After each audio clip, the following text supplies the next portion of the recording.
So we have apologies from Cathaoirleach, Deputy Micheál Carrigy, so I'm chairing the session this evening, and Deputy Paula Butterly. I wish to advise member... Oh, sorry, and Deputy Owen O'Brien, as given by... Did you mention Senator McCormick as well, Tom? Yeah, she's on the way. She's on the way, okay.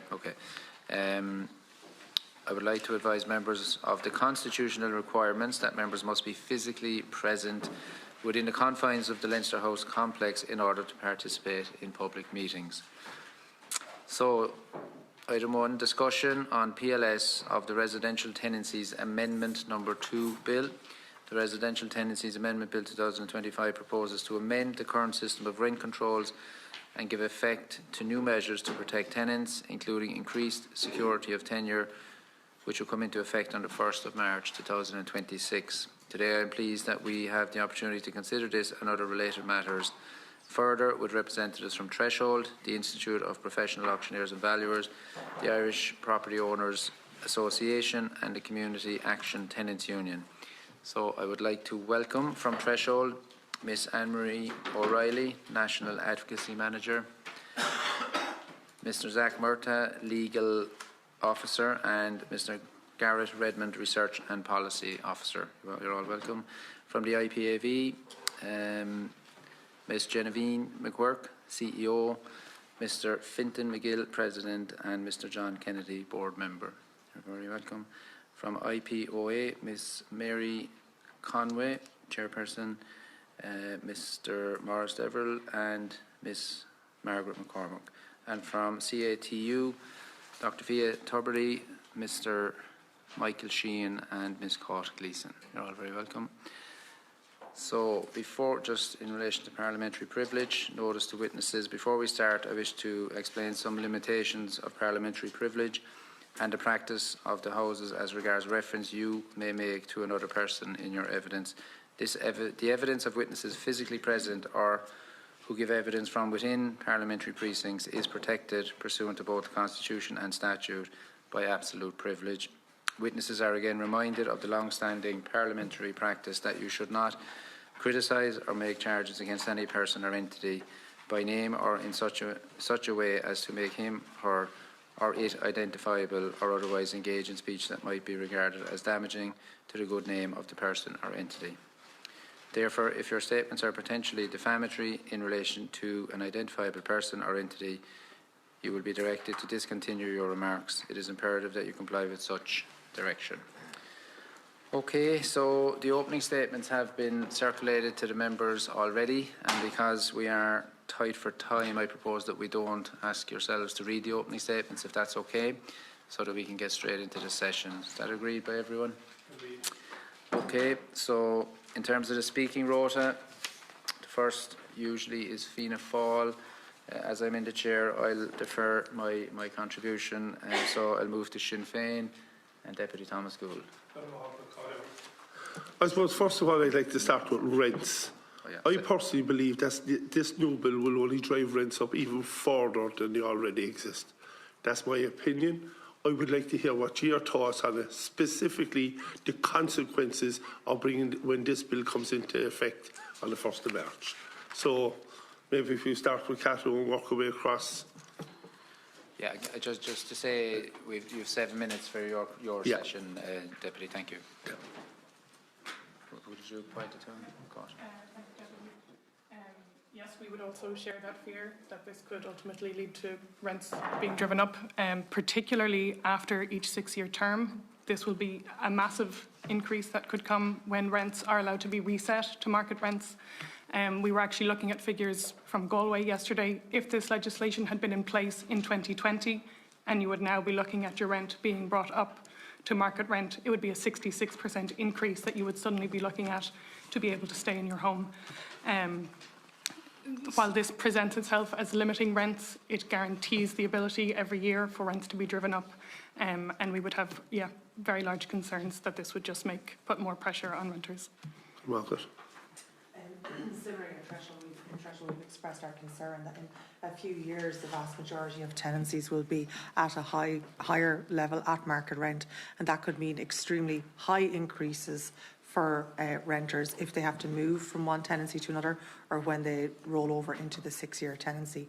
And we are concerned, there doesn't appear to have been any modelling or forecasting what impact this proposed change would have on rents and on renters struggling to afford rents as it is, whereas before rent pressure zones were brought in, there was 6 scenarios tested, there was research done to see what impact it would have. So we would say that something similar would definitely need to be done before this can be given any serious consideration.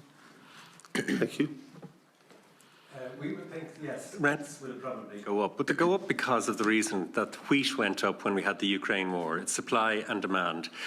In Ireland, we have a really bad supply of property for rental. If you compare us even to Scotland, which is probably our closest neighbour with a similar population, we can clearly see that they have 350,000 units rented out. We have 240,000. That's 110,000 in the difference in the same population. We need a lot more supply. We know from our members that a lot of landlords are leaving, as the papers have reported, and otherwise that property is changing. It's changing from smaller landlords into funds. We can clearly see that looking through even the latest RTB figures. So from that point of view, that's where we see the problem lies, and that will obviously push up rents. In 6 years' time, what's going to happen, we don't know. Everything theoretically would be, all the new rents that have changed from next year will be theoretically at some sort of market rent, but obviously there's a phenomenal amount of 2015 rents that are still in the system, that some of them will be half of market rent. Most of them will be unsustainable in 6 year time, so we can see that those existing rents that have been under rent control for 10 years are going to be stuck there, and from that point of view that's going to push out supply. Obviously the government is pushing to get in more. No, thank you. Oh, sorry, I thought you were just limited with time, and thanks for that. And I'll come back. Hopefully, okay. I'll get a second run. Okay, so basically, before we came here, we did a survey of our members, and 74% of them observed that landlords are leaving the market. Now, most of our members would represent small landlords. Small landlords represent 66%. That's actually one property. 66% represent one property. We're seeing a mass exit of small landlords leaving the market. We can see that from the RTB figures. It's the highest since Q2 2023. Sorry for interrupting, because that was my next question. I might come back to you, but just specifically on rents. Will the new legislation drive up yet rents? I believe due to shortages, it will, yes. And maybe if we go back to the point that you made, and maybe you might come back on that then as well. Are landlords leaving now because of the new legislation that's coming in? Yeah, they are. Well, I mean, as you see from the RTB, their results, it's another increase in landlords leaving the market, and over 60% of them cited that they were leaving because they wanted to sell. And in our survey, the big word that came up was fear of the legislation, fear of overholding. And I'm not blaming the tenants for overholding, I'm blaming that on supply. There's it's like landlords versus tenants, and that's not right. It's actually a supply issue. Thank you. And you were touching on that yourself a second ago. Yes. But if you look at the number of units, it's been 240,000 for the last 4 quarters. So the number of units are staying the same. But a couple of things we really need to be cognizant of in this committee is this. Is that the RTB, Rosemary Steen told us only last week that firstly the 240,000 units include the cost rental units. Now why they're in those 240,000 of private landlords seems odd because cost rental is non-profit, but that's the way the RTB count. She also told us that over 3,300 letters were sent out to landlords who had not registered. I suspect a vast proportion of those 3,300 would have paid the £40 and registered, and of all our members we would insist register. But some don't. It's like 100% of people don't wear seatbelts. So from that point of view, those numbers have moved a little bit, and we believe absolutely a reasonable number have left. You don't see 5,400 notices to quit in 1 quarter. That's 20,000 a year. We only have 240,000 units in the country. And thank you for that. But I suppose what you're saying is, number one, rents. Everyone agrees rents are going to go up because there's new legislation. And what you're saying also then is more small landlords are going to leave the market as a result of this legislation. they are. And at the end of the day, we're in a situation where homelessness is increasing month on month. We can't afford to lose one landlord, not to mind over 5,000. And actually, I was just going to come in there, and I'm conscious of my time, and maybe we might come back. The other thing, then, the other part of this legislation is security of tenure. Yes. And maybe if we start with Catu, there's a 6-year security of tenure here, which is built in. That's the reason some landlords are saying they're leaving. But for tenants, how does Catu feel? Is this enough, this 6 years, or will it just, because of the rental aspect where rents can be brought up to market value, will it make the difference that the government are saying? The 6-year thing, as I said before, we believe that ultimately after those 6 years, people are going to be in even more precarious situations because they're going to be looking at a massive increase in their rental year on year after, to continue their tenancy. The other thing about security of tenure that we feel is that even the rules that are in place currently and that would stay in place for smaller landlords where they could evict based on a family member needing to move in or for renovations, I believe. These are used currently as a get out of the tenancy free card by many landlords. So we have lots of members who get given eviction notices based on a family member apparently moving into the property, and then we see the property up again for rent several months later at a massively inflated price. So this is continuing at a lesser extent, that security of tenure, and we just feel that it's not enough because it's still just being used. Yeah. To I'm sure. So, Yeah. yes, the security of tenure measures, we think, considering where we were a few years ago in being told that nothing could be done to tackle landlords exiting for sale and so on and so forth, we're actually impressed at what is being proposed with the restrictions on sale, but obviously enforcement is going to be a really big part of that, informing and making sure landlords and tenants are aware of what's involved and what is and is not permitted. And I might just take an opportunity just to say on the market rent piece, Threshold has proposed in our longer submission that perhaps a rent break mechanism could be included in the legislation. So if rent inflation does get to an unsustainable level, that a break of some sort could be put in place, and that be built in now to avoid a situation of this government or a future government having to enact emergency legislation to tackle potentially runaway rents. Good, Malcolm. Thanks, Chair.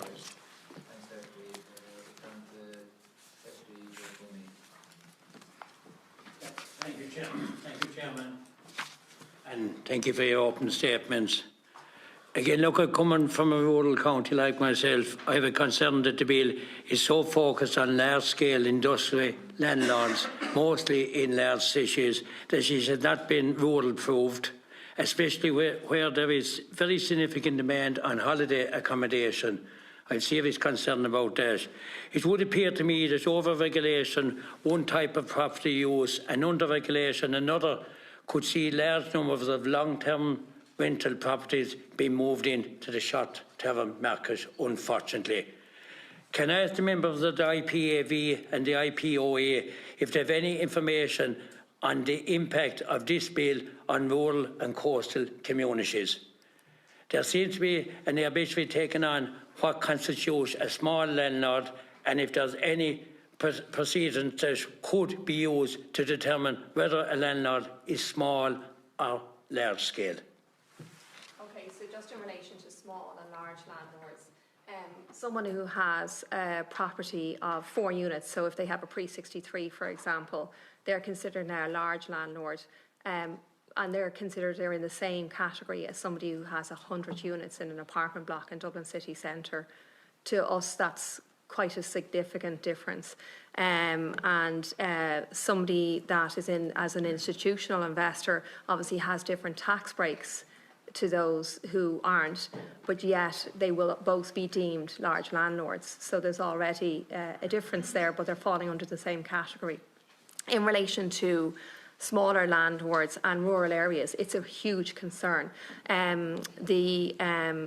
obviously the new legislation has come in relation to developing an increasing institutional, increasing apartments in the cities is going to be extremely beneficial in the long term. But that's going to take 5-6 years before those apartments are built, and also they're going to be based in the city centre. So small landlords are very, very important, particularly in rural areas. Very, very important. And if they are concerned about the red tape around the new legislation, they will leave that market. They will just leave. And we can see it happening already with the NOTs. And it is happening. And what can you do to prevent it from happening going forward? Because I'm well aware of a lot of small landlords are just getting out. Well, I mean, as I said, they're citing fear. That's come up in our survey many, many times. I've never seen that before in a survey, that a landlord, normally you feel a tenant would be citing fear. I mean, you can understand that because they're afraid that they're going to lose their home. But now landlords are citing fear. They're afraid of the legislation. They're afraid of overholding. They're afraid of how people view them now. Landlords it's just an awful term now. Nobody wants to be known that they're a landlord anymore. So we need to look at, I suppose, tax breaks for smaller landlords, that they are seen as the same as these institutional landlords are coming in getting huge tax breaks. Why are the smaller landlords not getting those tax breaks? They're providing homes in rural areas that nobody else is. I suppose, in fairness, without them in rural small areas, there's going to be no place at all to rent, in fairness. Yeah. And is there something that can be done in this bill that can help them and support the small landlords? I think it's very overly complicated. As it's proposed at the moment, from next year there's going to be 3 different levels of landlords. There's going to be the existing landlords, the tenancies of indefinite duration since June 22. Then there's the small landlords and the large landlords. And there's just so much confusion among our members. And I do think that the debate is overly focused on Dublin and that the rural areas really haven't got any focus. I mean, whatever about a housing crisis in Dublin, there's always some property coming on. But when a small landlord leaves a rural area, there's no building going on. The council isn't building, social housing isn't building. So, you know, when somebody exits down the country, that's it. That's the end of the landlord. Now, I'm sure there are farmers who are concerned that have, you know, maybe their mother's house or whatever that they rented out, and that if a tenant goes in and a tenant overholds, are they going to be able to get them out? Or if it's needed for a family member. Like, it is overly complex. And I don't think we should be blanket bombing everybody with the same rules, whether they're in the city or whether they're in the country. That, you know, there are different levels of landlord, and I think the whole thing is just a big blanket, and hopefully it'll all settle down. To be honest, she's actually getting more confusing. Sorry. Yes. Yeah, it's getting more confusing. The one property landlord that we have, say, down in the Midlands, they're getting out because they're afraid of the 6-year rule coming in, and if they go to sell it, the only person that's either going to buy it is the landlord, is the tenant or an investor. And if the rent is low, there's no way, you know, they're devaluing their property. The value of their property is dropping because of this. Well, it's not only just the market now you're selling to is only investors. Yeah. So you have 10% of the market now. So that means that you're talking about a 30% haircut on the price that they're going to be able to get for the property. No first-time buyers, no home, like people wanting to move in a family home, they're all excluded because it's now an investment property and can only be bought by an investor effectively. To me, it's a serious issue. Or the tenant. A large landlord in the RTA is already covered under the Tyrrellstown Amendment, which is 10 properties or more. And that would seem reasonable to leave that as it is, because 10 properties. This idea with the pre-63s, obviously they cannot survive because the 6-year tenancies come in, they don't all come in at the same time. They come in different years rolling. So one can never get that pre-63 back, yet it probably started out as a family home and it should probably end up as a family home. It probably isn't totally suitable in 10 years or 15 years' time. Obviously, from the European point of view, with the BER certs and everything else that's coming down the line, you cannot, something like a pre-63 has to be done in one go if it's going to be BER proofed. Also, if you have a 4-bedroom house share, you're stuck with it. Same reason as the pre-63s, because you can't shift people out at one time at an end to actually get vacant possession because you're a large landlord, you must sell it on as a single property. And that's where this committee really can make a difference, because the two properties that I've mentioned there are the most affordable properties in the state. And we made this mistake, and a big mistake, with bedsits when the Green Party got rid of them in 2013. And we're making exactly the same mistake now by getting rid of pre-63s and four-bedroom house shares.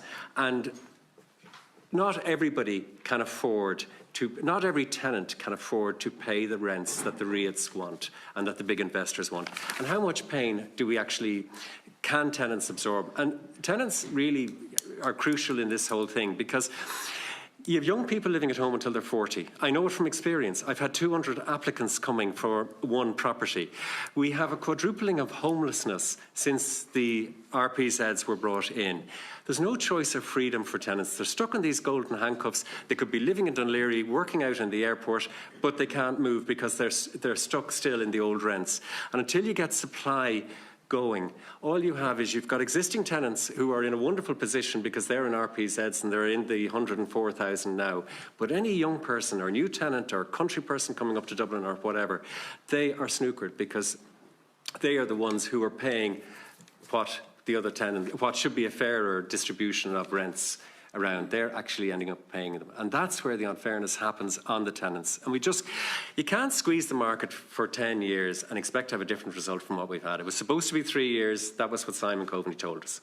And it isn't. And it just cannot keep on going the way it's going. Thank you. Thank you.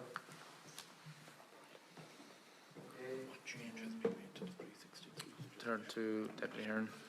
Thanks, Chair. Thanks to our guests for coming. I just want to go to Katu first. Maybe you could outline the kind of tenant experience of the current wave of evictions that is going on right now. We've an unprecedented 15,000 this year so far, and I really feel that there's a real lack of kind of coverage of this, of the actual real life experience of tenants. Maybe you could give us a sense of that, how it's impacting people. Yeah, definitely.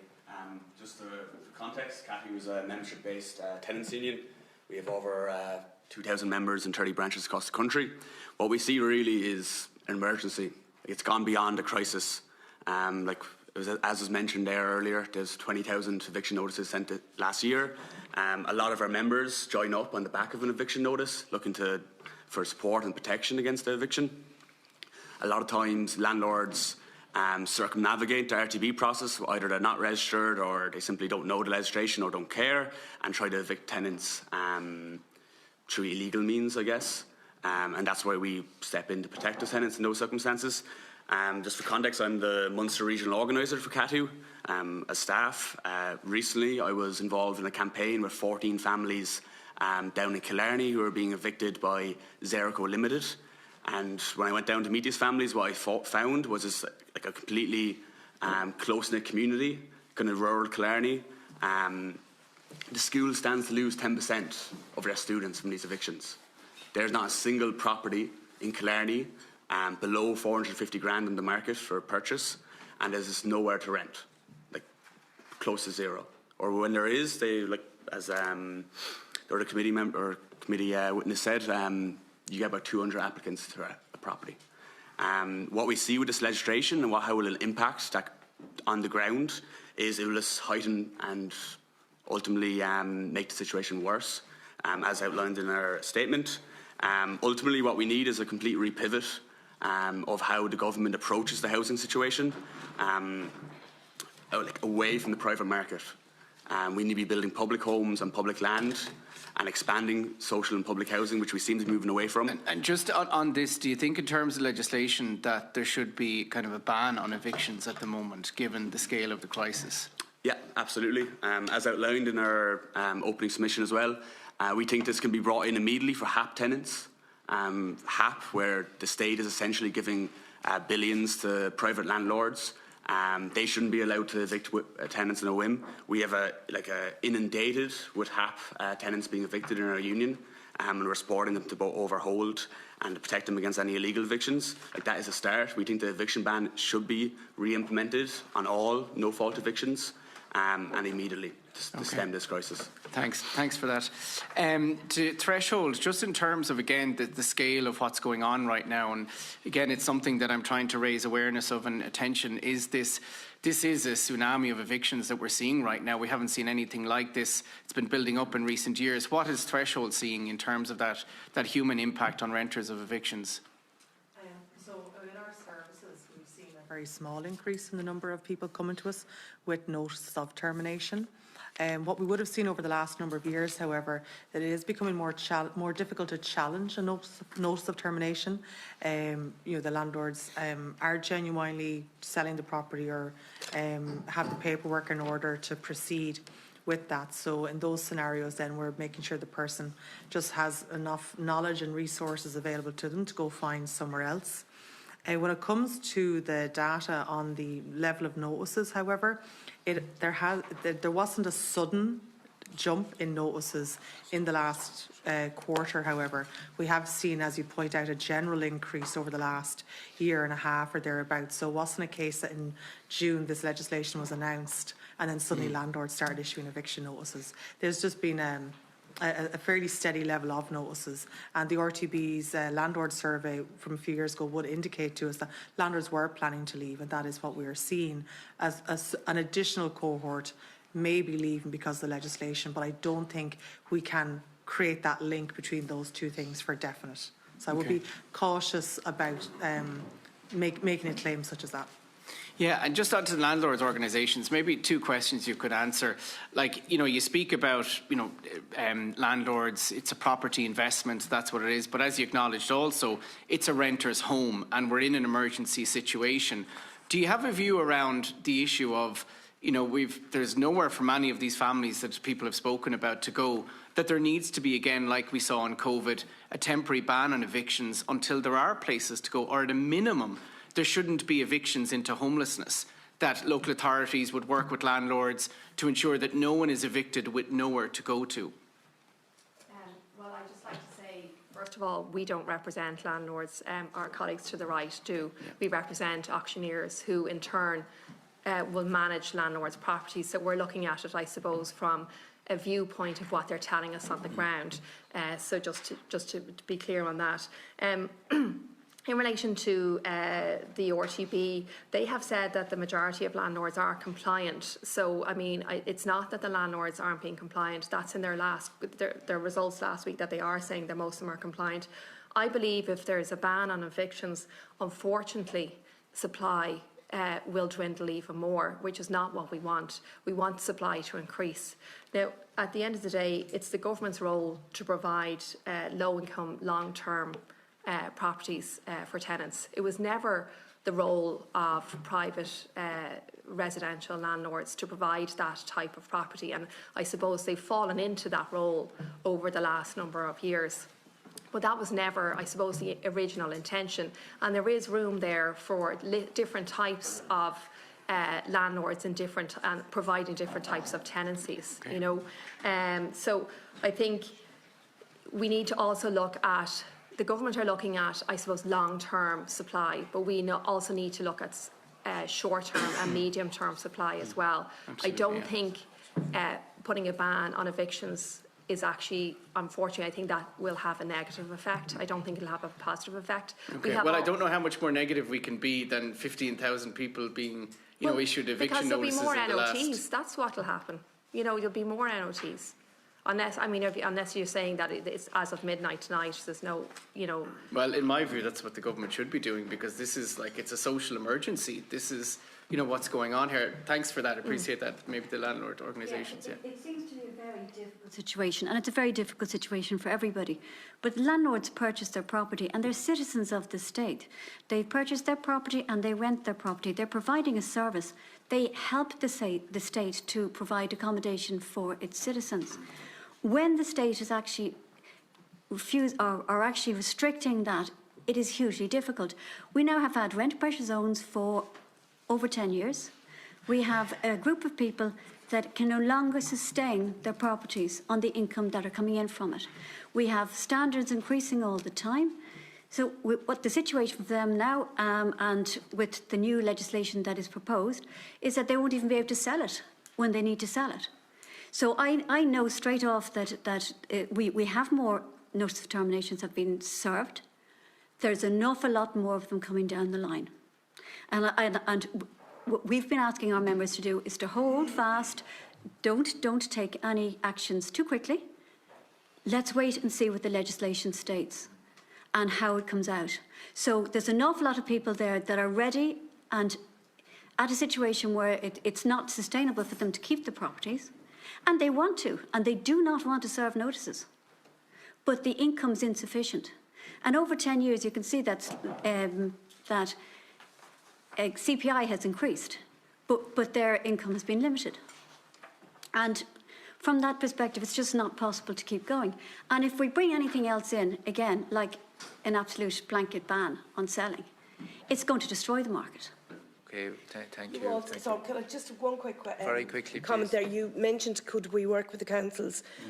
We actually have tried, and the tenant in situ, the funding, I think, dried up in March last year.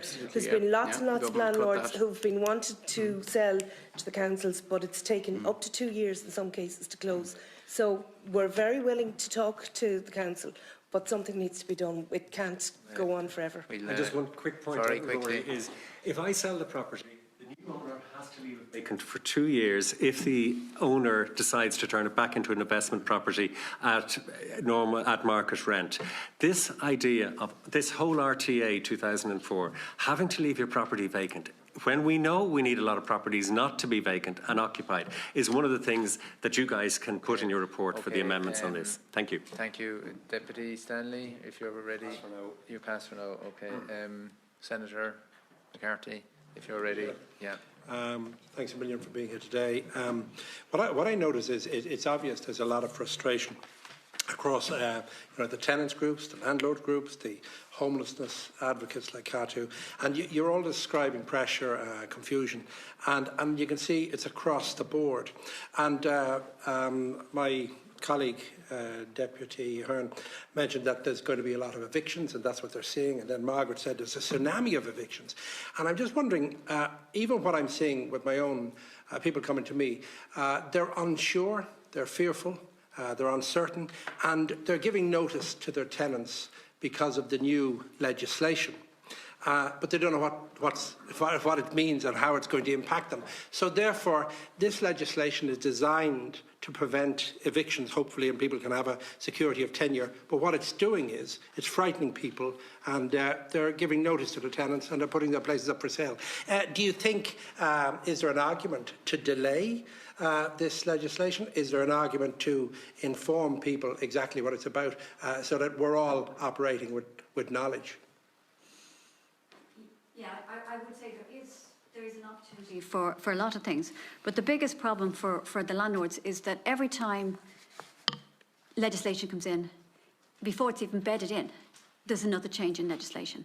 So they're very, very concerned. And looking at it now from the perspective of an individual, a lot of our landlords are older and would like to keep their properties, and it makes more sense financially for them to do so and to die owning property. Otherwise, they have to pay inheritance tax, and their estate has to pay, capital acquisition tax. But where we have now is that company pensions won't be able to sell. If you've one property and a pension, you won't be able to sell it. Why would you keep it if you're going to devalue it? If you've the death of a landlord, we have to pay capital gains tax. The family has to pay. They haven't got it. They'll need to sell. It'll be devalued. So the very things that you're looking at, there's nothing there to protect the landlords in those situations. Illness of a property owner, there's nothing there for them to move out of the sector. The tenants will be protected and they won't be able to sell. So from the actual points that are being made are just causing people to move out of the sector. So I'm just wondering, though, with the groups that are here, all of you have got you know what you're talking about, and you represent different sides of the argument, but you're all reasonable people. Is there any sort of work that you could do together as a group and all work together? So I know that's sort of asking, is it sleeping with the enemy? I don't know. But I'm just saying, is there anything that can be done? I'd like to hear different views on that. We have actually organised 2 webinars for our members. The first one was with the Department of Housing. I think we're probably the first to do that to our members. We had over 470 members attend that. We have 1,500 members, so there was quite a substantial cohort, and that was to try and get an understanding of the legislation. We had another webinar at mid-November, and that was a lettings conference, and again the Department of Housing spoke of that, and we were very grateful for them to speak of that, because we're trying to get that knowledge out there to our members so they can pass that on to tenants. What I meant by that, with the organisations in this room, is it madness to consider that we could all work together and come up with a plan that represents tenants, that represents landlords, and we work on a stabilisation and confidence plan going forward, rather than being on opposite sides of an argument? Is that nonsense? I don't think we're on opposite sides. I think everyone is here for, we all want the rental market to work correctly for both landlords and tenants.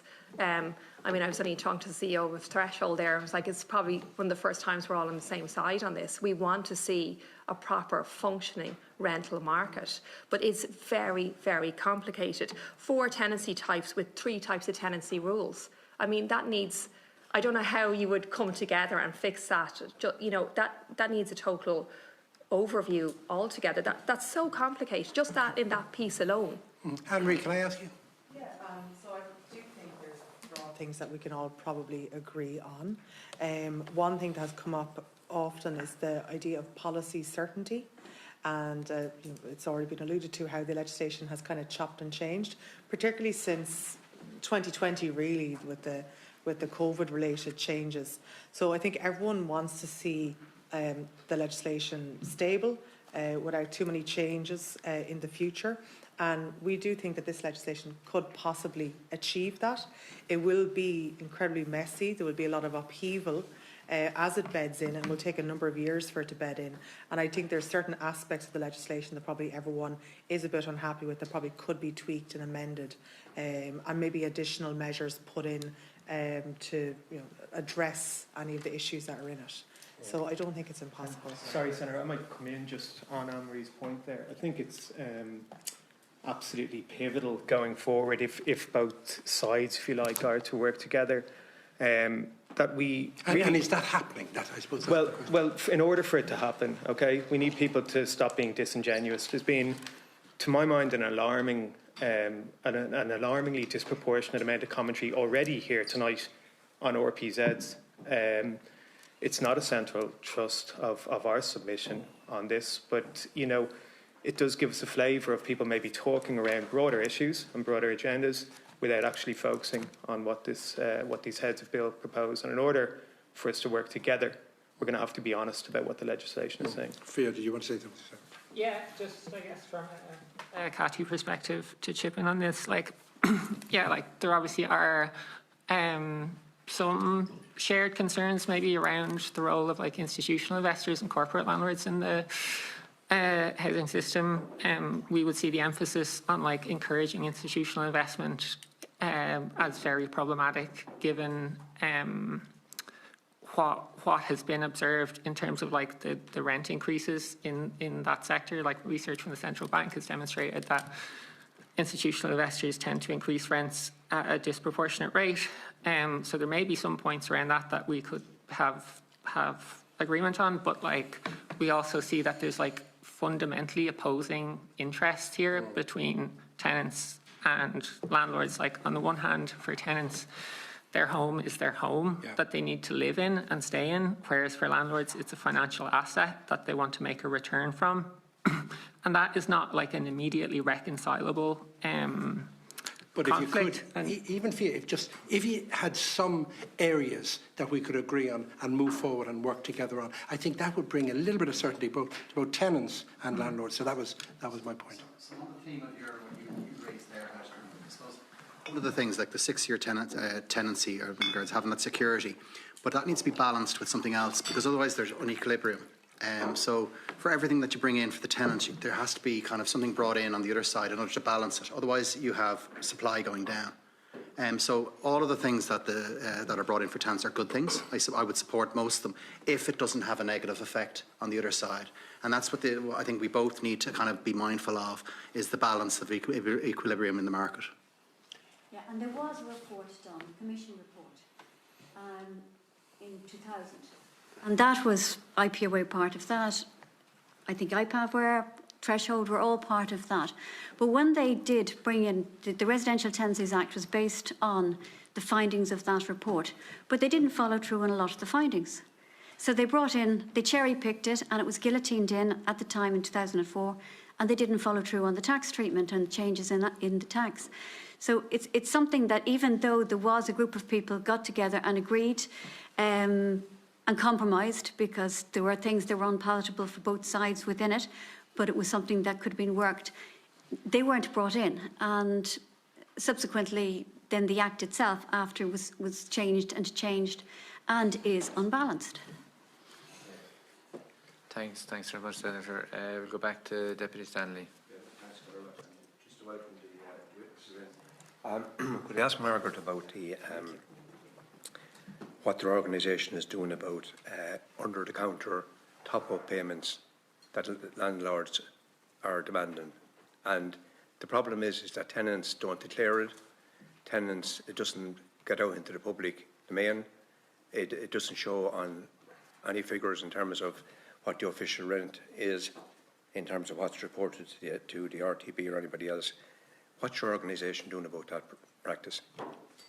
Now, we don't hear from it because our members tend to follow the rules. We would not ever defend the undefendable. Do, yes. Wait, yeah, I'm sorry to say that is the same for everything, every walk of life. But we do not defend the undefendable. Where rent should be a certain amount, it should be that amount. And as such, if a call came into the office of any description, we would inform our landlords of that. We educate our landlords, and again, like IPAV, we have had a number of educational events around the new proposals. We again had the Department of Housing as well, and we had a substantial number at that hearing. We also have an event in Dublin very recently, which is what frightens us, and in Cork. At these events, okay, and that's good. At these events, have you specifically at any point, addressed this particular practice?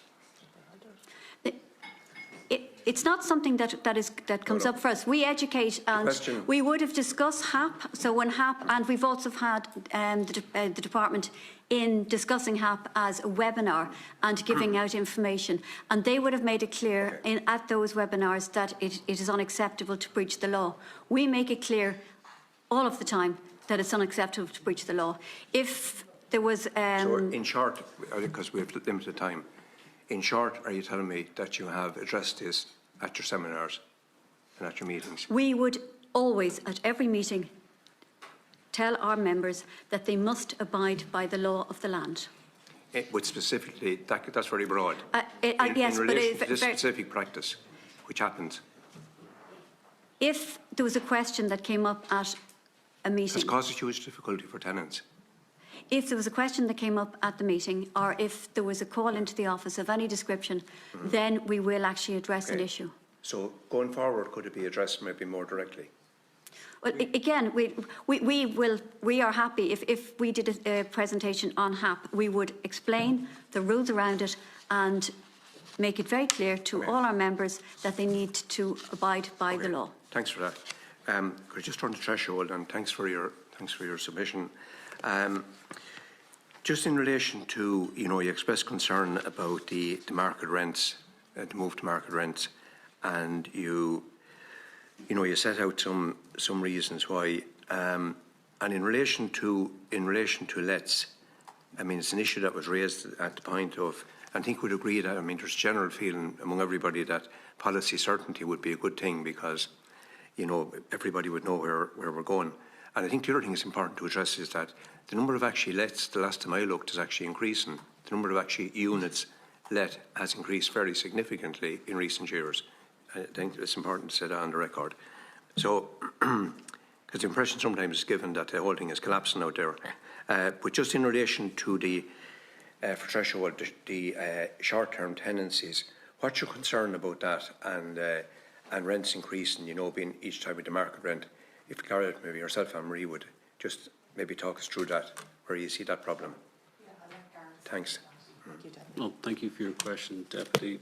So we'll start with the short term. Just on the mic, please, because thanks. It's on now. Yeah, I'll start with the short-term tenancies. One of the concerns that we have about that is, while it is somewhat positive that you can move from basically no reason to a reason, one of the notable reasons that you can cite is, well, any other reason. So it doesn't really add too much to the protection for tenants to begin with, because, well, currently you can issue an eviction for no reason for less than 6 months, and now, well, any other reason can be cited, but it doesn't add any additional protections per se. So that's the first concern that we have.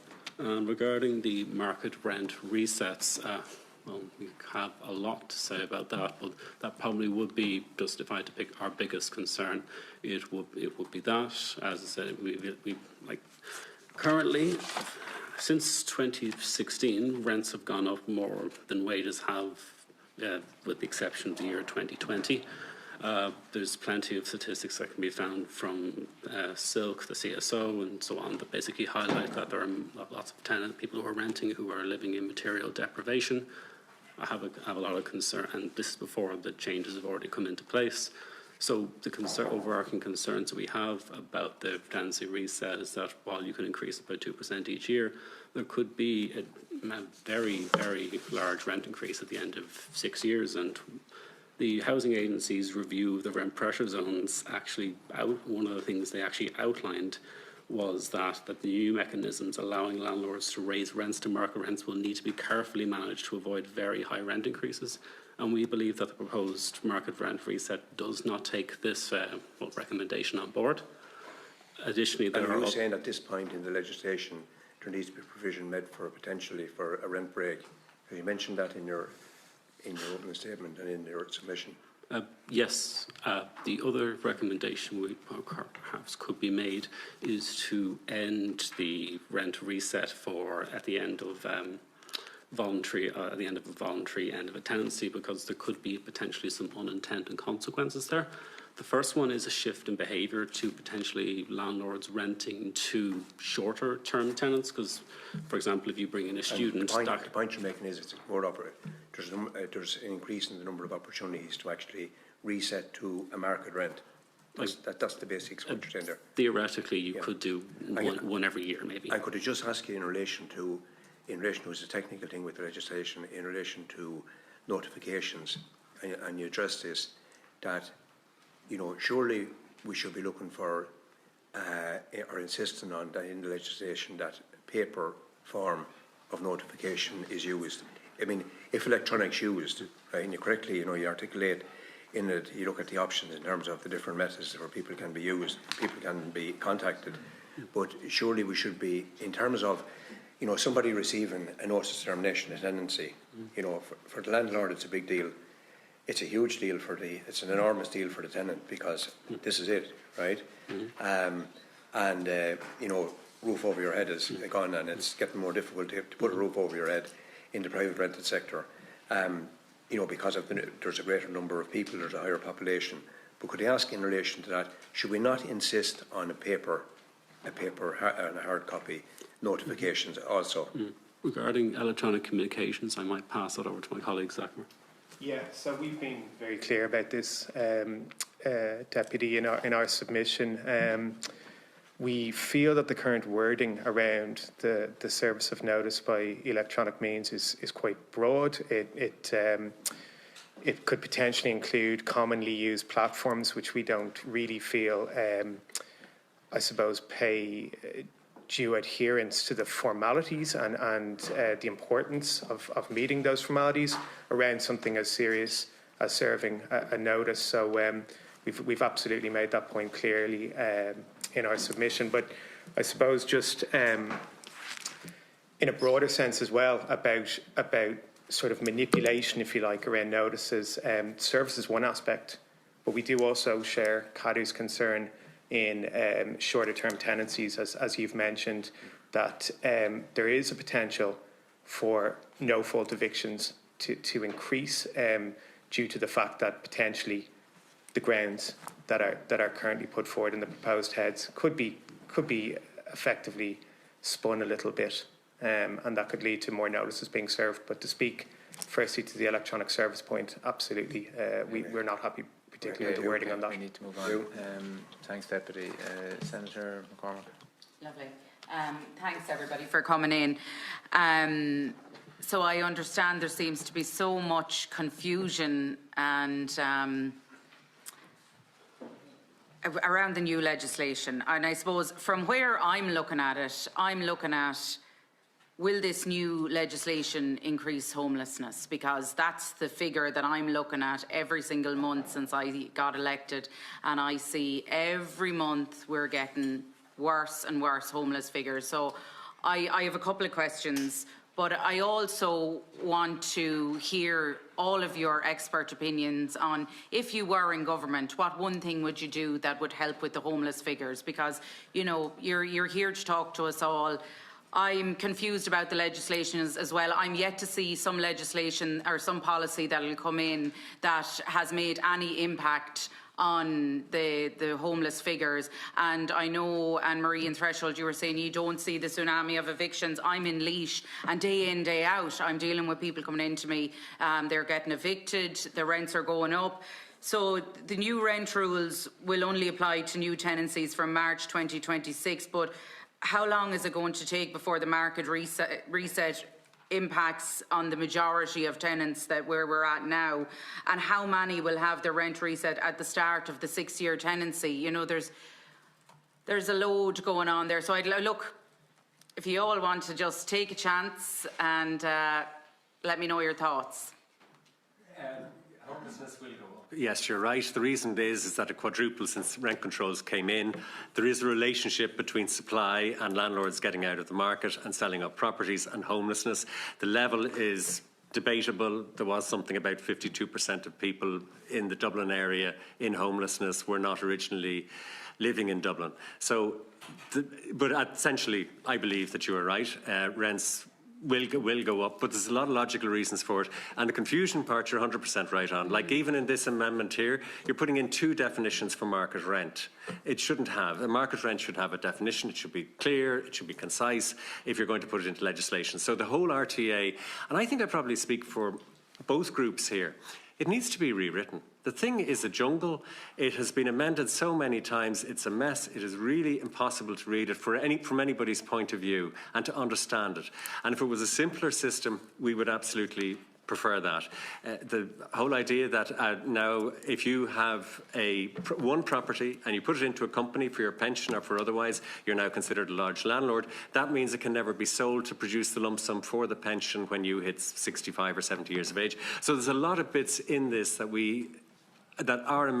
are showing up as amendments, and that we think it's just way too complicated. Even down to if you go to raise the rent, at present you have to produce 8 pages of paperwork to raise the rent. And now you're wanting that it includes a statutory declaration on the BER and on the square footage of it. That's in this amendment. And you're saying, why? The tenant has that from day one. So Why do they need this bit of extra information? So they know how many square feet they live in. Yeah, so there's a lot jungle. of stuff that we feel is unnecessary and overcomplicated. And do you think this new legislation is going to increase homelessness?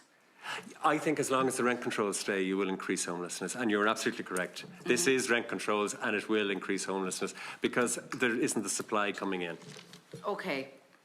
So, I mean, what our members are telling us is that landlords are issuing notice of termination, and it's because of the new legislation. That is a fact. That's what they're telling us. That's what they're seeing on the ground, because they're selling properties. So 30% of what they're selling is landlords leaving the market, which is higher than the normal rate, which would have been maybe 10%.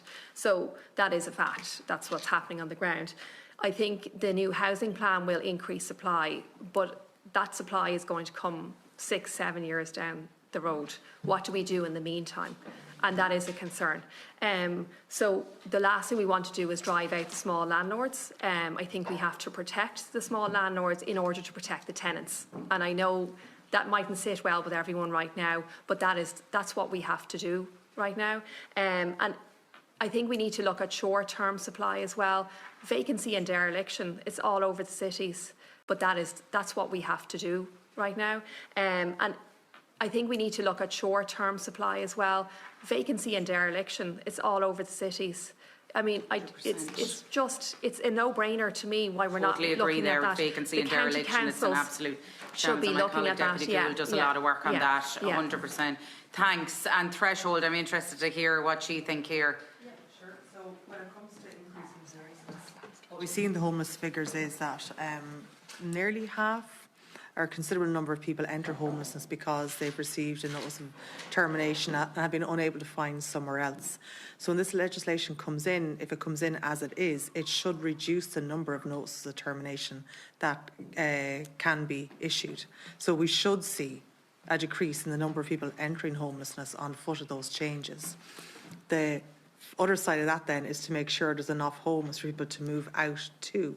And I know from statements made by the DRHE, the problem they're finding is they're not having places for people to move to. So that's where the increase in social affordable cost rental housing is incredibly important. So if you can stop the flow in, which we believe this will help in some way, and you can increase the exits, you will achieve a decrease in homelessness.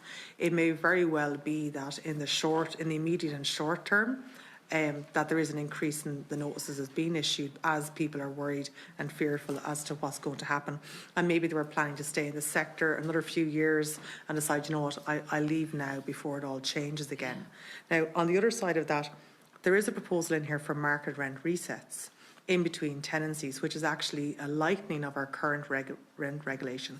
Because currently, on paper, we have rent regulation between tenancies, which is the strictest form of rent control that exists, and that has been heavily criticised. So the legislation isn't just about restricting landlords being able to sell properties. It does have a market rent reset piece in there. So I am a little bit confused because I'm kind of hearing these two things, oh, we're all leaving because you're changing it, but yet the market rent reset piece is in there. So I think, you know, a little bit more needs to be considered in that regard. Well, what do we want? We can't have everything. If we were to do something to try and tackle homeless figures, it really is about focusing on the supply of social and cost rental housing. Yeah. That has to be it. And the focus on that fell away a long time ago. Yeah. When HAP was introduced, post-crash, there was a huge reliance placed in the private rental sector to house people. I'm sorry, I have to. Can I just get in really quick just to hear the others? And thanks. We have to build out, like the big problem is planning permissions. We're held up with planning permissions. I think emergency legislation should be brought in to allow the county councils to let builders go and build, say, up to 30 units. And it's social and affordable. We need more social and affordable. That's across the board. That is a. We're in an emergency. We are in an emergency, and it needs to be treated like an emergency. Legislation for it. We brought it in for the banks. We can't see why we can't bring it in for this. It needs to be a housing emergency. Really quick, yeah. Absolutely. Just Thanks, on the Chair. notion of supply, like we keep hearing supply, same in the media. What I would say is there's plenty of supply there. When the small landlord leaves the market, the house remains. We have, as mentioned, we have 160,000 derelict vacant properties. So supply is there, house is utilised. On rent controls, what we say is they don't go far enough. We don't need to allow a 2% or 2.6, whatever, in line with CPI. We need rents to fall. We need to fall drastically. People can't afford rents. You can't afford the rents. You can't have people spending 60% of their wage in rents. Yeah. It's unsustainable. Thank you. Thanks, Chair. Thanks very much, Senator. Senator PJ Murphy, Fine Gael. And I suppose just like my party colleague here, Deputy Cooney, I too represent quite a rural constituency in South East County Galway. And the majority of rental properties in the area would be owned by small accidental landlords with pre-63 rural houses, maybe old land commission houses or old standalone farmhouses that became rental properties because of the passing away of a family member of the accidental landlord. And I am absolutely in agreement with you. There is massive fear of this new legislation. And while certainly I can see a number of these properties being sold and are being sold, and I see for sale signs going up all over the place in my area at the moment on these older properties that were under rent. Many of these houses are on maybe plots of land or are on out farms where the land is being actively farmed and the houses won't be sold. And while the people along the coast and the more scenic areas have possibly the option of putting these houses into short-term lease, that's not the case in places where there isn't a demand for short-term letting. And I fear that over the next number of years, a large number of these houses are going to be taken out of the residential market completely and start to fall into disrepair and undo an awful lot of the great work and progress that has been made by the Creanna Conaha scheme over the last 3 or 4 years. And I suppose I'm anxious to hear from the property rental representation group and the landlords representation group what measures you would suggest that we could put in place to incentivise these accidental landlords to stay within the market and prevent their houses from sitting empty, effectively. Yeah, it's all been very negative so far, and it's all about being landlords going out of the market. So I'm really glad that you mentioned that, you know, there should be some kind of an incentive to come in, and we see very little incentive at the moment. There should be some sort of a tax break to refurbish these houses and allow them back into the rental system. And they're also, particularly down the country where you have a farm that is, you've got the farmhouse in the middle and they're farming the whole way around it. And we've a lot of people who've been talking to us about this. If the farmer who is farming the outside land and maybe inherited the farm or otherwise, if he rents out the centre, obviously he's renting it out now post-March 2006, next March, he's renting it out for 6 years or for 12 years or for how many years, providing he doesn't have 2 other tenancies and that making himself a large landlord with 4 tenancies or more. And that's the mistake, because if you have a farm and the farmhouse is in the middle, you can only sell it off in one go, so you actually need to get the unit vacant. And one of the things would be for small landlords that they actually can get the property back vacant possession, because you need back vacant possession to be able to, well, because you're the one who took the risk, who went off, got the mortgage, saved up the deposit, did all the stuff with it, paid the mortgage over 20 years. You're the one who worked for this property, and you need to own it at the end of the day. And that is how you incentivise it. And also stopping the complicated stuff that is coming in this thing. Like I see in the amendment here, you've got tenancies of dwelling is the new definition for it. What does tenancies of dwelling mean? It's in numerous cases, including in Head 10 and everything else. But it's this sort of speak. Is it a tenancy? Is it a dwelling you're talking about when you say that 3 or less tenancies of dwellings make you a small landlord? It's this sort of stuff that we need to get rid of. Make it simple, make it understandable for tenants, for landlords, for everybody, and that I think would help to incentivise landlords as well. Thank you. And sorry, just one other on that. We've had a few people that have contacted us that have let properties within their own homes, within their kind of estates, that they would literally have had stables outside that have been converted and into properties. And they are extremely concerned and worried because in their situation that they'll have to sell that property with those in situ. So the whole thing becomes devalued. And in a lot of cases, they may need them, the new people may need them because they may need them to be caretakers or to actually work the land or as part of their own accommodation requirements for their own staff. So it's chaotic. It's so complex, it's so difficult, and it has put such fear in the market that there's an incredible amount of people waiting on clarity. Another issue, obviously, is sorry, just interrupt. But if you have a family home, and if your mother's left and she goes into a nursing home, and you go to rent out that family home, you have to do it for 6 years because there's no facility in it. Only if you go bankrupt or a couple other reasons. But what you're doing is you are forcing the executor to become a landlord. And executors don't want to become landlords. Most executors just want to get out of doing the job. But it's unfair the way this amendment is written that executors are forced that way. Certainly from our own point of view, we will be concerned that you'll have a lot of these properties, particularly with farms, that'll be left in vacancy, so it'll increase vacancy and dereliction, which is the opposite to what we're trying to do right now. So I think it's important that we look after these small landlords and take away the confusion that's there. They have a right to be fearful as well, because some parts of the bill we have here,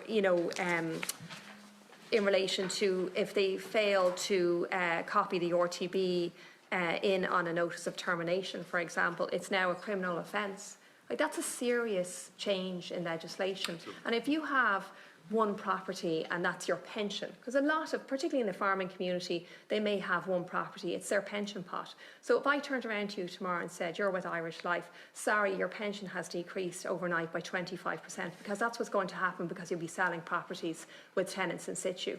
Just like that, overnight. Thanks very much for your answers. Much appreciated. You're good. Okay, thanks very much, Deputy. Deputy Ard, you're sitting there. Patiently. Will you, and thanks very much for giving me the opportunity. If I could ask it to be less than 7 minutes. Oh, God, I will, yeah. I show respect, Deputy, absolutely. Yeah, and I want to thank you for allowing me in. And the reason that I'm coming in is because I was a councillor for too long, some people would say, all right? But I came to the whole lot system when I saw that we'll say, and I'm going to deal about County Laois because I represent the people of Port Laois for many, many years.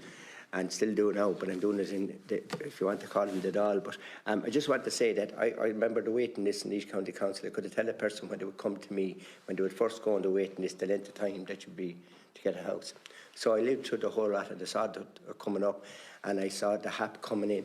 But in recent years, every minister comes in, changes things, stuff comes in, and I'll ask the question, because my opinion is every time something comes in, there's less landlords.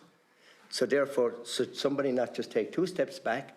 I'd love to know the people that are framing this legislation to know, are they landlords themselves? Were they ever a tenant in a house? Because my personal opinion is there's no way, because you certainly wouldn't write or you wouldn't propose what they're doing if it was the case. I think there can be some simplicity, a little bit of simple thinking on this from the point of view that if you take the HAP, and I saw the HAP, coming in, and the HAP came in because, people that were on a housing list, right, they were becoming homeless because wherever they were, or they got married and the 2 children, or they were living together, or whatever the case may be, there was different reasons for it. There was all, and the HAP was introduced. And what happened then with the HAP was that properties became, we'd say, I was only getting so much in the HAP, and I had to pay so much for the house, and it was eaten into my pocket as regards the extra money that was going on. There's no question about that. But what did the person do? They were caught in the headlights because they had to do it.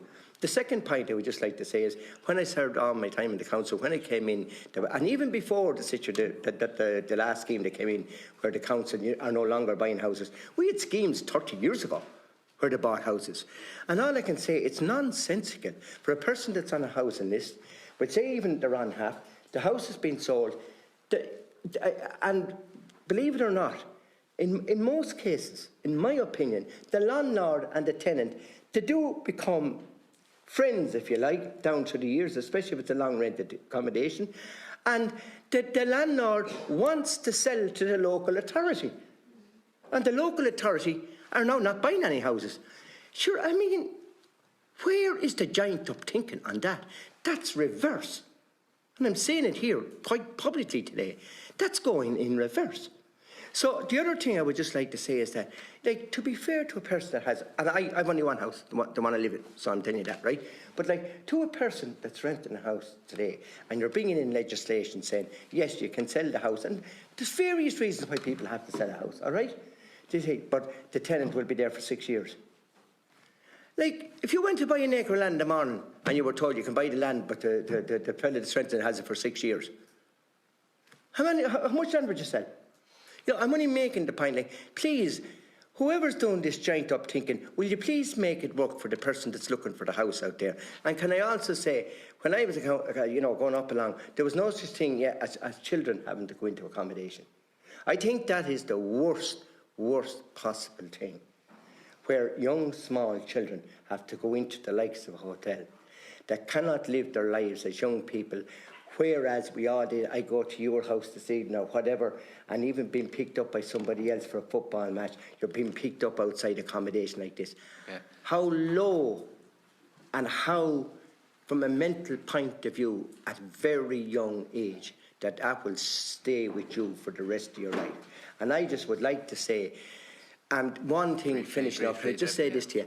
Recently, there's a lady in a house that's rented by a very nice person in Portlaoise, right? Very accommodating to the lady. House was grand, the lady was in it and perfect. Laois County Council come out then to say you have to do A, B, C, D and write to the landlord, right?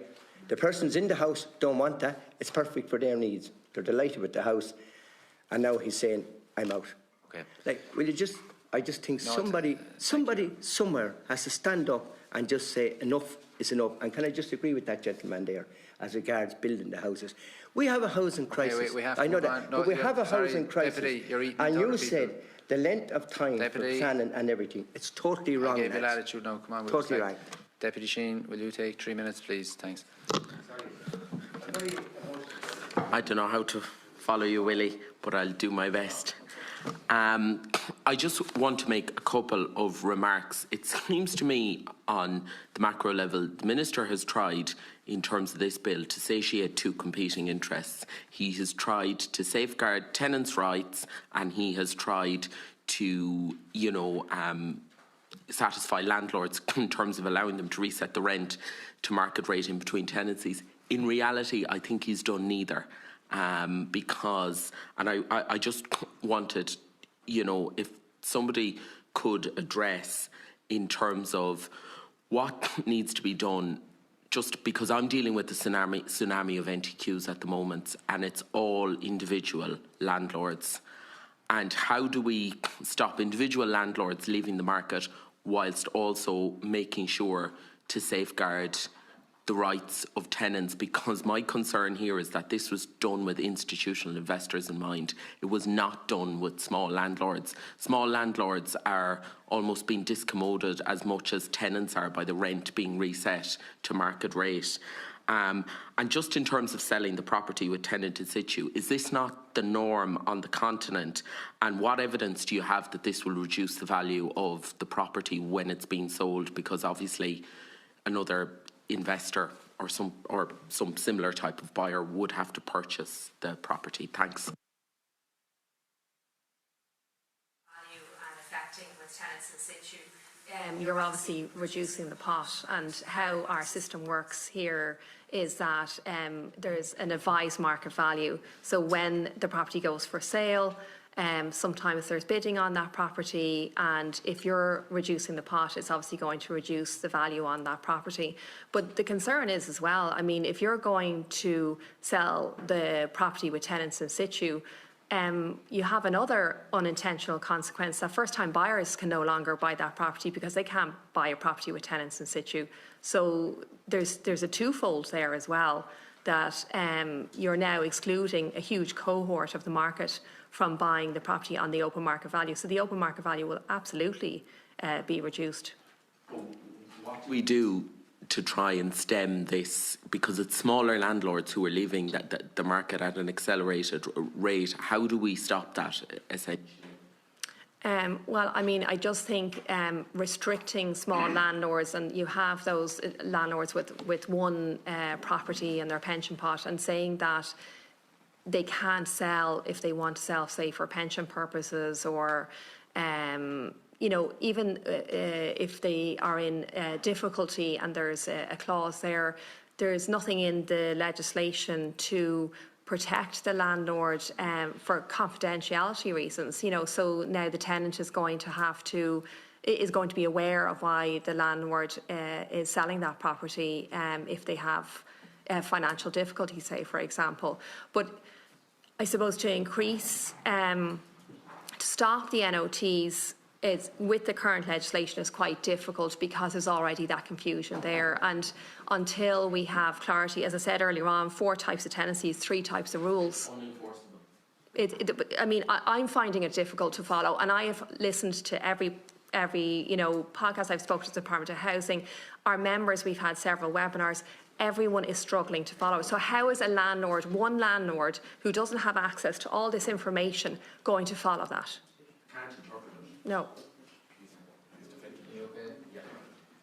Thanks very much. If I can, just on my own behalf, we are due to finish at 15:15. We're slightly over, but I'll take a few minutes. There's 1 or 2, 30 seconds. Okay. I suppose. No. I'll go sorry. first, and then if we have time, look, I'll allow just 30 seconds. look, I suppose, I've listened to the debate carefully, and I think Deputy Sheen touched on it in the end there. There are competing issues here. I suppose fundamentally, demand exceeds supply, and that's the core issue. And the bill in itself isn't going to fix that problem, obviously. But I suppose what I'm hearing here tonight, and I just play a little bit of devil's advocate. You know, the groups representing the tenants are highly critical. The groups representing the property owners are highly critical. I'm wondering how that's possible.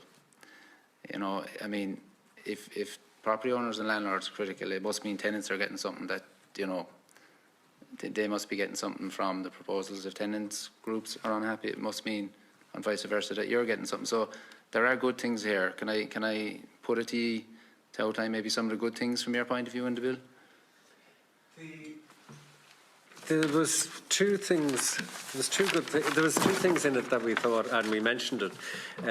One was that finally the slip rule is coming in, and that makes perfect sense, because if a landlord who's filling out such complicated notices of termination and otherwise makes a tiny mistake, that can be allowed to go ahead, and that we think is a good idea. And we also thought that it was a good idea in the bill with the German ideal, which happens in Germany, whereby when a tenant stops paying rent, if it goes to court, that the rent has to be paid directly into the court, and that makes sense because the pot is there and it is physically available for whoever the judge decides should get it.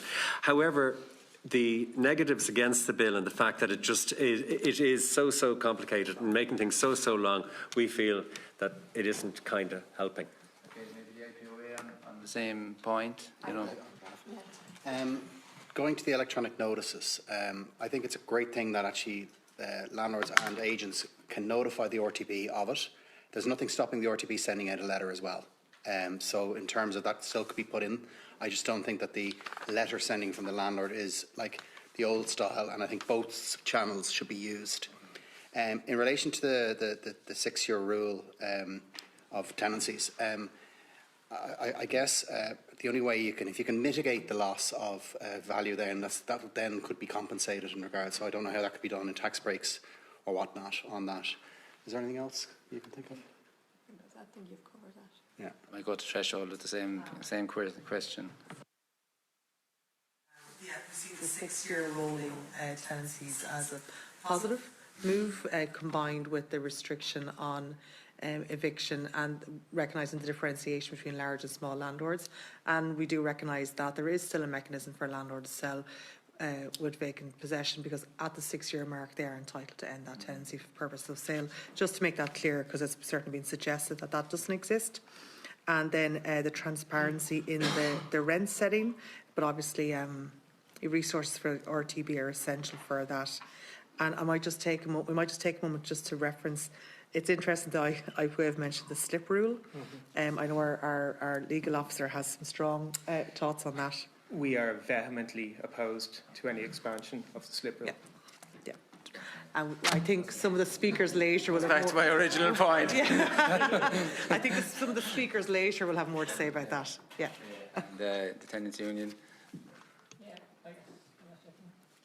Yeah. Cool. I mean, we're supportive of the extension of rent controls to the RPZs to the entire country, because rent control is fundamental to the affordability of housing. People not being displaced or losing their homes and ended up with homelessness. It's broadly positive that there's somewhat more limited grounds for eviction, although that is by no means sufficient, and there should be a full eviction ban as a matter of urgency. And the question of sale with tenant in situ may have some positive aspects to it as well. Can I suppose one of the criticisms I'm getting as a public representative is in relation to the definition of the large landlord in terms of 4 or more units. Can I just get all of you to comment on that briefly? It's 4 or more tenancies, not units. Yeah, sorry. It might be workable. Obviously, from the pre-63 point of view, if you are taking in people on a 6-year or in a 4-bedroom house or whichever house share, the most affordable form of accommodation for people to rent, if you have somebody coming in 2026, they're going to stay for 6 years, theoretically, and may move out in 2032 or 2038. But the next person comes in a year later, the next person comes in a year later. In 20 years' time, I decide, well, look, it's time that I retired and I want to move on. I only have the option of selling that property on to another landlord. However, think of a 3-bedroomed house with 3 tenancies, and the people get the rights for 6 years to stay there. Obviously, I know that it is possible that you can move people on when it is going to selling, but because people are coming in at different times, they're going to end up leaving naturally at different times. And from that point of view, we feel that 6-year thing is a problem. And we can see it being a problem for keeping the most affordable end of the market here. And we made the mistake with bedsits. But that's a specific point in relation to tenancies within the one building as such. But we'll say someone who owns 4 houses or... Someone who owns 4 houses is exactly the same situation, except if one leaves... Is your view that 4 is too low a level to set that at? Yes, that's your view. Yeah. Okay, can I just ask the auctioneer representatives? Yeah, I completely agree in terms of 4 rooms in a house treated with the same as 4 properties just seems ridiculous. It doesn't make any sense. Small landlords being treated the same as landlords with 100 or 200, 400, 1,000 properties also seems ridiculous. Is your view that 4 is too low a number as well? Especially when it's 4 leases rather than 4 I know, properties. But absolutely, I think so. Can I put that to threshold just on the tenant side of things? Is it an issue that you've considered? Sorry, Karen. It's tough to tell, but if you were to kind of divide the sector in 2, it kind of splits the sector kind of 50-50 in a way, or 45-55 in a way. So that's in terms of the number of units, landlords. In that regard, if it's fair, if you go by number of units, Just to say very quickly, we are aware of sort of different interpretations around the idea of creating individual tenancies within properties put forward perhaps by some of our other friends in the room today, which would differ in regard to our reading of the legislation and what's possible. Okay, different interpretation there. Can I just ask yourselves on that point as well? Or we don't really see much of an issue or much of an impact on our members, whether it's a small landlord or a large non-institutional landlord. We would share Deputy Sheehan's concern that this bill would be more favourable or suitable towards institutional landlords, which research has shown do charge considerably higher rents and have a negative impact on their overall housing market. Okay. I'll try and stick to my time. I think the one thing you can all agree on is it needs to be simplified. Deputy Gould, 30 seconds. Just to finish on your point there, I think everyone recognises this legislation is too complex. It's going to could create a lot more problems. And what I've taken from today is rents are going to increase, homelessness is going to increase, vacancy and dereliction are going to increase. This legislation is not fit for purpose at this moment in time. But taking the point, I can't remember who said it earlier, maybe we can take the good parts of it and amend the legislation and see if we can kind of take on board what she said. But I suppose going back to a point that was made earlier, we're in the middle of a housing emergency. We need a temporary ban on evictions and we need a temporary freeze on rents. And I just want to make one point Mary made. I dealt with landlords in Cork in relation to tenants in situ who were absolutely brilliant. Some of them were waiting nearly 2 years and their properties still haven't been purchased. So the situation here, especially for small landlords, and I think someone made a point earlier, who become friends or neighbours with their tenants, the small landlord and the tenants here seem to be losing out. Okay, we really need to wrap up, Deputy Chairman, very briefly. I just wanted to ask the landlord organisations, because you spoke about rents and the shift to bringing it up to market rents, and I've raised this point before. You talk about supply and demand leading to market rents increasing, But like, it's not markets that decide the rents, it's landlords. And you have decided, and landlords have decided, to increase rents year after year. You look at it, for example, they were €896 was the average rent in 2015. Now it's 1,730, including in existing tenancies. Don't landlords have a responsibility as well to stop the rent gouging and increasing it year after year as well? You're the ones who are increasing the rents. Okay, I'll give you a right to reply and we'll cut it at that then. So, right to reply. So, no matter what you rent, whether you go to a hire company to rent a car, if you rent a Skoda versus a Mercedes, you're going to end up paying different prices because the outlay is relative to how much the yield. The outlay is relative to the yield. If property is costing you X and it's not only rents that have gone up, it is everything that has gone up. Like, but rents have gone up much more than inflation. Well, a pint of milk used to be, or a litre of milk was 75 cents, and today it's 1.35. So, and that's only in 3 years, not since 2015. So, you know, stuff has gone up. Okay. But at the end of the day, Deputy, it is all due to a return on the capital that is employed. Maurice, we need to wrap up. Okay. I would like to thank all the representatives for assisting the committee in its consideration of this important matter today. I propose to suspend briefly to allow witnesses to take their seats for our next session. Thank you very much.